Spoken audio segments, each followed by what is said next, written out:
against my sandy shallows, and out again I curve and flow to join the brimming river. For men may come and men may go, but I go on forever.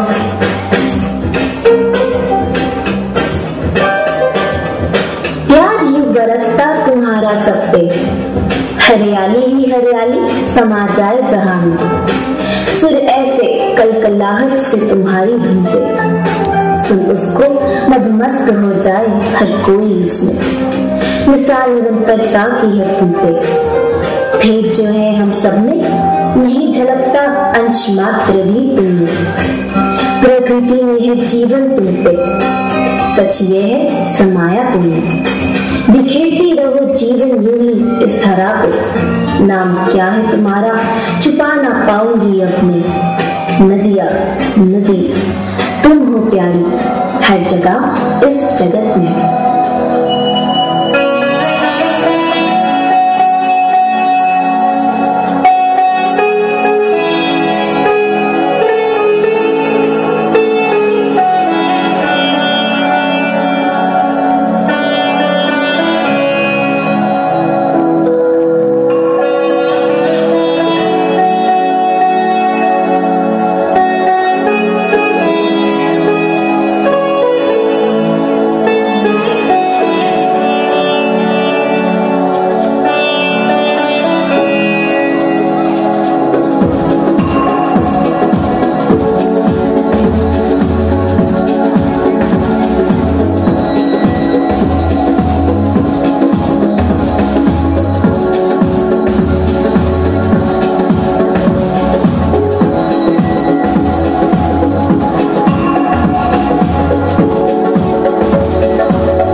Yamuse River is the smallest hidden stream in New England.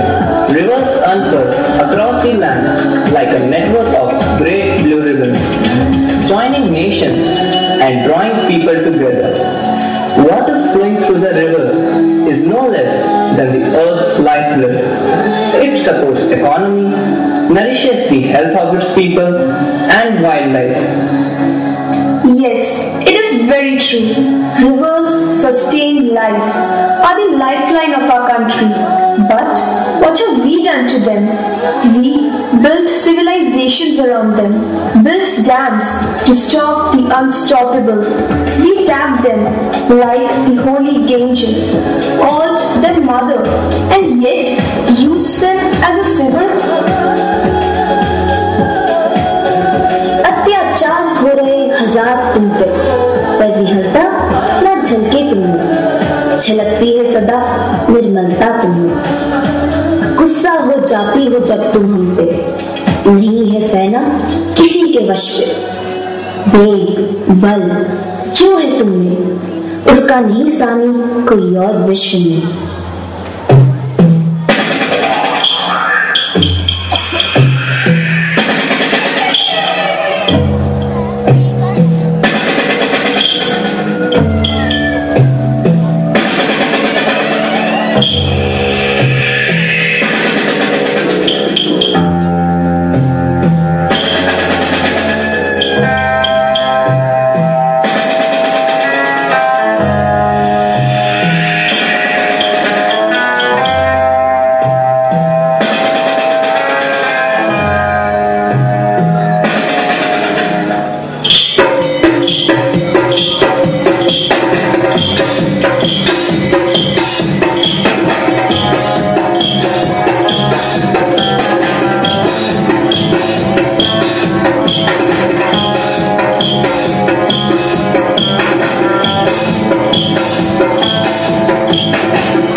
What is it? Is it a divine entity worshipped as the incarnation of a beautiful goddess, muse of innumerable poets, musicians, and artists down the ages, and the lifeline of cities, towns, and every human habitat it flows past?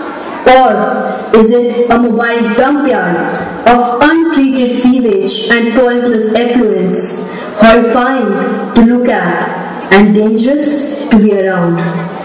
Yes, a very precious asset that is being slowly choked to death with waste. Rather frightening, isn't it? The really scary bit, however, is that the government is spending enormous amount of money on cleaning it. Yet, rivers remain dirty. Worse, pollution is on the rise in varying stretches that were given a clean chit by experts. Where are we going wrong? From setting a river on fire to turning a lake into a nuclear dump yard, these water bodies have borne the burden of human follies and foolishness. It's the tragedy of our modernity. We humans, to meet our own selfish desire, have polluted our rivers. We have suffocated it, contaminated it by our mindless activities. The rivers are dying. They are in crisis. They need our help.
राशि नहीं बल्कि जीवन दायिनी भी हूँ। फूल, पेड़, पौधे और समुद्री जीव ये सब मुझ में समाये हैं। लेकिन आज इंसान मेरे महत्व को भुला बैठा है और मेरी पवित्रता को भंग कर रहा है। मुझे दूषित करने के लिए मनुष्य कभी उद्योगों के खतरनाक द्रव्य, कभी घरों के सीवरेज, तो कभी आस्था के नाम पर न जाने मुझ में क्या क्या विसर्जित करता है। क्या इस समस्या का कोई समाधान नहीं? क्या उम्मीद की कोई किरण नहीं? Is there no solution to this? Is there no hope? No, all is not lost. We will bring a new dawn necessary for a new civilization. We will be the solution to this problem of river pollution. जल जीवन है और नदियां जीवनदायिनी है। पृथ्वी पर केवल 1% जल उपयोग योग्य है, जो नदियों और झीलों में बहता है और ध्रुवों पर बर्फ के रूप में जमा हुआ है। साफ और ताजा जल एक अत्यंत महत्वपूर्ण और उपयोगी संसाधन है। नदियों झीलों में बढ़ता प्रदूषण इसकी स्वच्छता और उपलब्धता पर एक प्रश्न चिन्ह खड़ा कर रहा है। सरकार द्वारा चलाए गए जल संरक्षण कार्यक्रमों की सफलता तभी संभव है जब हम इस समस्या से संबंधित सभी पक्षों जैसे आर्थिक, सामाजिक, पर्यावरणीय और तकनीकी को एक संकलित रूप में समझेंगे। आज नदी जल संरक्षण सरकार की ही नहीं, हमारी भी जिम्मेदारी है। हम सबको मिलजुल कर समझदारी और सहयोग से इसे निभाना है। हमारा तो आज विश्व समाज को यही संदेश है, जल संरक्षण कीजिए, जल जीवन का सार। जल न रहे यदि जगत में, जीवन है बेकार, जीवन है बेकार। जैविक कीटनाशक अपनाकर पानी प्रदूषण से बचाएं। धर्म और आस्था के नाम पर जल को दूषित ना करें। फैक्ट्रियों से निकलते जहरीले रसायनों को शोधित करें। Yes, our dear friends, we and only we can preserve our holy rivers. We are the ones who have benefited from the rivers. We are the ones who polluted. We are the ones who are harmed by this pollution, and we are the only ones who can stop this pollution. All we need is a little awareness, a little conscious effort. A collective impact of our individual actions can go a long way in saving this greatest gift of nature, the river.